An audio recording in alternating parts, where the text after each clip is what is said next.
नमस्कार दोस्तों, कैसे हो आप सब लोग। आज इस वीडियो में हम चर्चा करेंगे गोखरू के फायदों के बारे में। तो जो इसके आयुर्वेदिक जो गुण धर्म है मैं उसके बारे में चर्चा करूंगा। तो सबसे पहले आयुर्वेद में जो इसके बारे में लिखा है वह है कि यह गुरु है, यानी कि पचने में थोड़ा सा भारी होता है। और उसके अलावा यह थोड़ा स्निग्ध है। स्निग्ध मतलब कि होता है थोड़ा सा ऑयली सा है।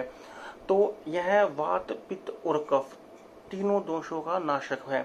क्योंकि यह थोड़ा सा ऑयली है तो यह वात को कम करेगा, वात के रोगों में अच्छा रहता है। इसके अलावा यह थोड़ा शीतवीर्य है, यानी कि थोड़ा शीतल है, तो पित्त के रोगों को भी यह नाश करता है। अच्छा, इसके अलावा इसके अंदर जो गुण पाए जाते हैं, मूत्रल है यह, मतलब रुका हुआ जो मूत्र होता है उसको बाहर निकालता है। ठीक है, तो यह किडनी के रोगों के लिए भी बहुत अच्छा माना गया है और किडनी के लिए यह रामबाण है। इसके अलावा यह अमाशय जो होता है उसको बल देने वाला है, तो यह अमाशय को बल देता है। उसके अलावा यह भूख को बढ़ाता है। भूख को जिन लोगों को भूख नहीं लगती या भूख कम लगती है वह भी इसका थोड़ी सी मात्रा में आप सेवन कर सकते हैं, तो यह भूख को भी बढ़ाता है। भूख को जो चीज बढ़ाती होगी इसका मतलब यह हुआ कि यह अग्नि को बढ़ाता होगा। हमारी जो जठर अग्नि है, पेट की अग्नि है, तो इसका मतलब यह उसको भी बढ़ाता होगा। तो जठर अग्नि अगर शरीर की बढ़ेगी तो इसका मतलब कि वह कब्ज को भी मिटाएगा, आपकी गैस एसिडिटी उसको भी मिटाएगा अगर अग्नि सही है, खाना ठीक से पचेगा।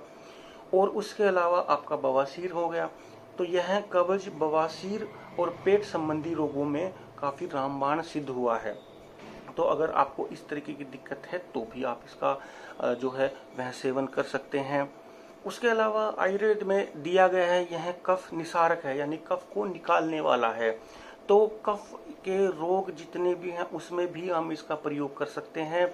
खास करके जो स्वास्थ्य संबंधी हमारे बीमारियां होती हैं, अस्थमा हो गया, खांसी, जुखाम, इसके अंदर भी हम इसका सेवन करवा सकते हैं, उसमें भी काफी गुणकारी होता है। मूत्र संबंधी रोग जितने भी हैं, प्रमेह आदि या फिर मधुमेह हो गया, और जो भी किडनी के क्रिएटिनिन लेवल हो गए, जिसके मूत्र में झाग बनते हो, प्रोटीन आता हो, बन रेशो बढ़ा हुआ हो और यूरिक एसिड बढ़ा हुआ, उन सब के लिए यह रामबाण औषधि है। इसके अलावा आयुर्वेद में इसे रसायन माना गया है। रसायन का अर्थ होता है निरोगी रहते हुए लंबी उम्र। जिस औषधि से मिलती है वह रसायन होता है। तो कुछ औषधि होती हैं जैसे कि अश्वगंधा हो गया, त्रिफला चूर्ण हो गया, हरड़ हो गया, आंवला हो गया, और यह गोखरू भी एक रसायन ही है। तो इस तरीके से यह एक रसायन भी है। इसके अलावा यह बाजीकारक भी है। बाजीकारक यानी कि जो वीर्य को बढ़ाता है और वीर्य को गाढ़ा भी करता है, वीर्य विकारों को दूर करता है। तो नपुंसकता जिसमें आ गई हो, शिगर पतन जिसको महसूस होती हो, वीर्य जिसका पतला हो गया हो, या फिर बचपन की गलतियों की वजह से जिनके लिंग की नसें ढीली हो गई हों, जो अपने गोद पर लैपटॉप रख के काम करने की वजह से अगर इंद्रियां उनकी ढीली हो गई हैं, तो उसमें भी गोखरू का बहुत अच्छा प्रयोग होता है। बकरी के दूध के साथ इसका सेवन करवाया जाता है।